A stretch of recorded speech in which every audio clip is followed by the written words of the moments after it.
जी हाँ, एक एक चीख ऐसी कि रूह थर्रा उठे।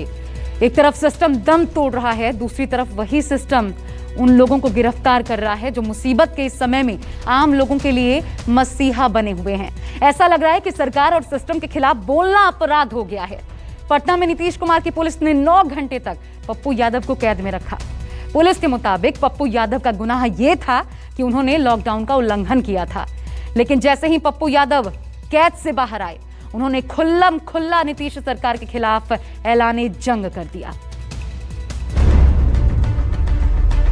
खाना वाना खा लिए? खाना तो खा लिया।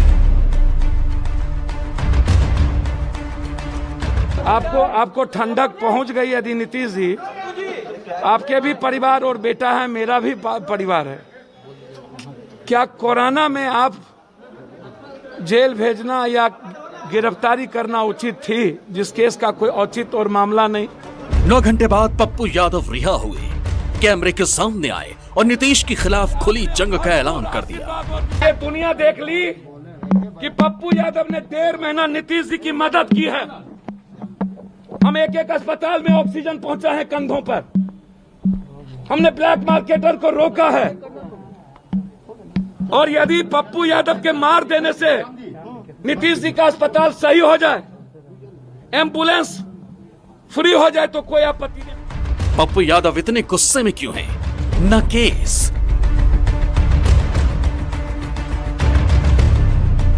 न पेशी, लेकिन फिर भी कोरोना काल का मसीहा वांटेड बन गया।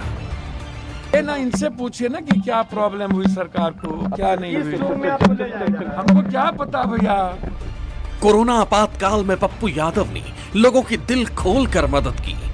पप्पू यादव मुश्किल वक्त में गरीबों का सहारा बनी, अपनों को गवा चुके लोगों की आंसू पोंछे। जहां सबने हाथ खड़े कर दिए, वहां पप्पू यादव ने हाथ आगे बढ़ाया। वही पप्पू यादव सुशासन बाबू की निशानी पर आ गए। जो पप्पू यादव मुश्किल वक्त में जमीन पर उतरकर अपनी जान जोखिम में डालकर जरूरतमंदों की मदद कर रहे हैं, जो नेता जान बचाने की सबसे बड़ी मुहिम में जुटा है, नीतीश की पुलिस ने उसे ही गिरफ्तार कर लिया। सुबह सुबह सुशासन बाबू की पुलिस ने पप्पू यादव की पुरानी फाइल खोल दी और पहुंच गई उन्हें गिरफ्तार करने।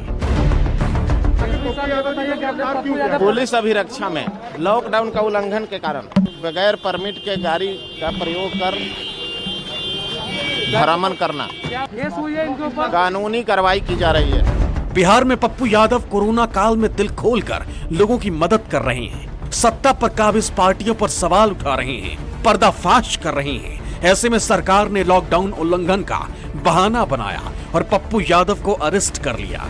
लेकिन थाने जाते जाते भी पप्पू ने दहाड़ मारी, सेवा करते रहेंगे, जिसे जो करना है कर लो।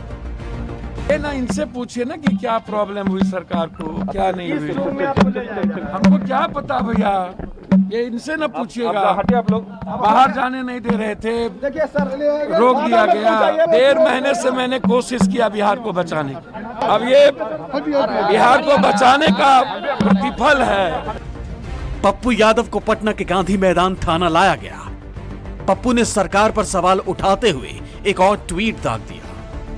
कोरोना काल में जिंदगियां बचाने के लिए अपनी जान हथेली पर रख जूझना अपराध है, तो हाँ, मैं अपराधी हूँ। पीएम साहब, सीएम साहब, दे दो फांसी या भेज दो जेल। झुकूंगा नहीं, रुकूंगा नहीं, लोगों को बचाऊंगा, बेईमानों को बेनकाब करता रहूंगा। 2 दिन पहले पप्पू यादव ने बीजेपी सांसद राजीव प्रताप रूडी के सांसद निधि से खरीदी गई एम्बुलेंस की पोल खोली थी।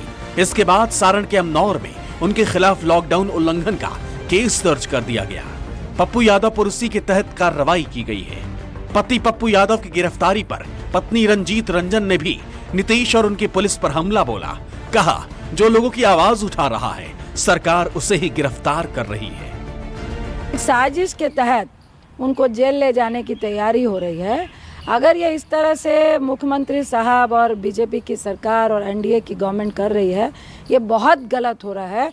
और कुछ भी अगर पप्पू जी के साथ आपकी गिरफ्तारी के अंदर कुछ भी होता है, जिसका मुझे पूरा शक है कि ये लोग गिरफ्तारी के नाम पे षड्यंत्र कर रहे हैं, उनकी जान को भी खतरा है।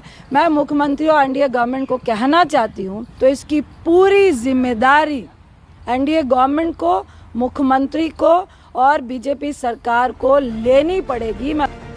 पप्पू यादव की गिरफ्तारी से बिहार की राजनीति भी गर्मा गई। आरजेडी ने नीतीश को बिहार का हिटलर घोषित कर दिया।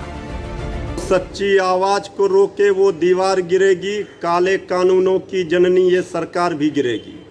सरकार लॉकडाउन तोड़ने के आड़ में जो सरकार के खिलाफ आवाज उठाते हैं, उस आवाज को दबाना चाहती है कि हिटलर शाही और तानाशाही सरकार का नहीं चलेगा। आदरणीय मुख्यमंत्री जी को जवाब देना पड़ेगा कि सरकार पूरी तरह से नाकाम साबित हो रही है।